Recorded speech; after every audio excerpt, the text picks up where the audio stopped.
G. Kelly Dixon here. I'm going to give you guys some insight. So I get a lot of questions about the economy. Are we about to get into a recession? Is the world going to blow up? I'm going to give you that information and a little bit more right now.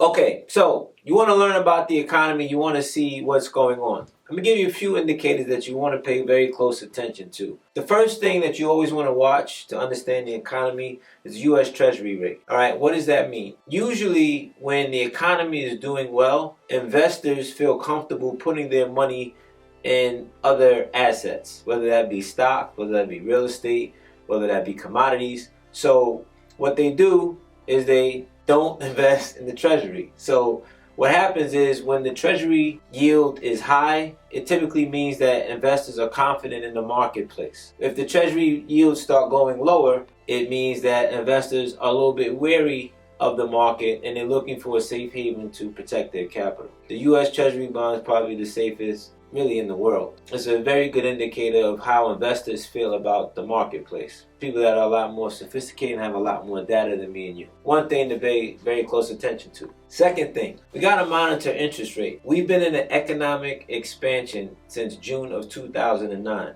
What that means is that we've never had this amount of growth. And when I say amount, I mean in years. Okay, we've been crawling. GDP has constantly been positive and been doing that since June of 2009. It's pretty good considering we almost blew the world up financially in 2008. But I'm not going to get into that right now. The economy has been growing since June of 2009. We have not seen a recession as one coming.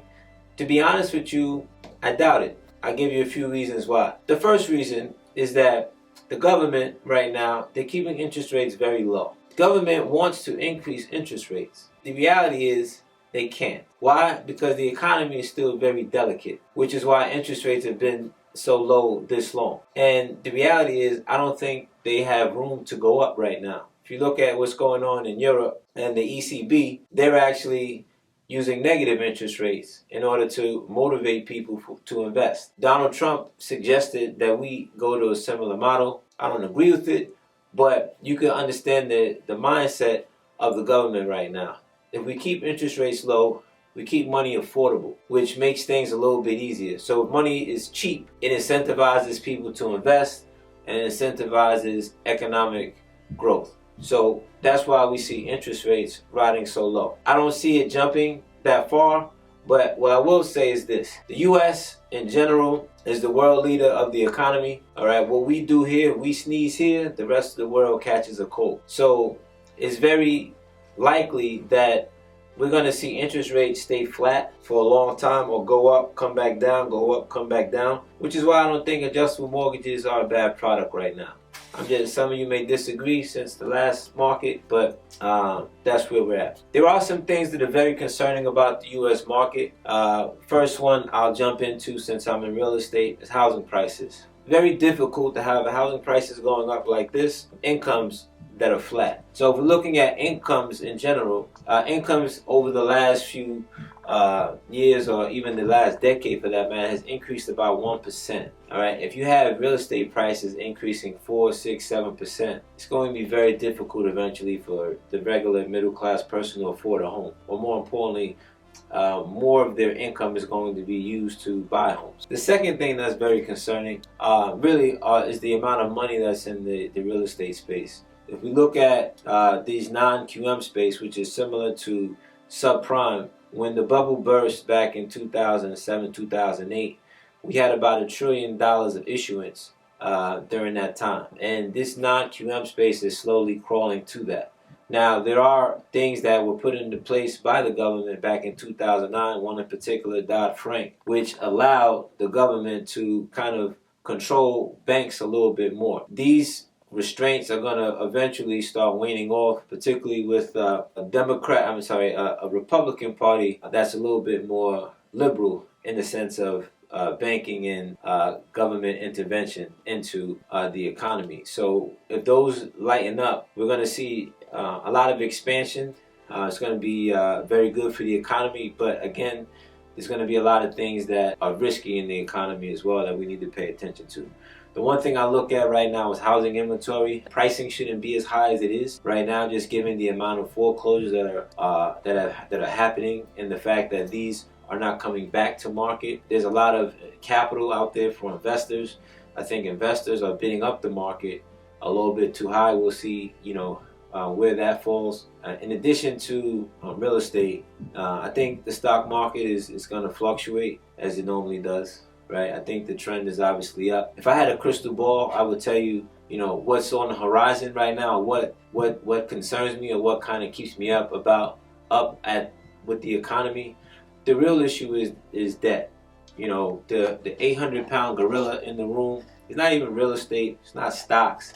It's college debt. If you want to talk about the amount of college debt that the average person is carrying, and the fact that a lot of individuals are not paying that's eventually those eggs are going to come home to roost eventually.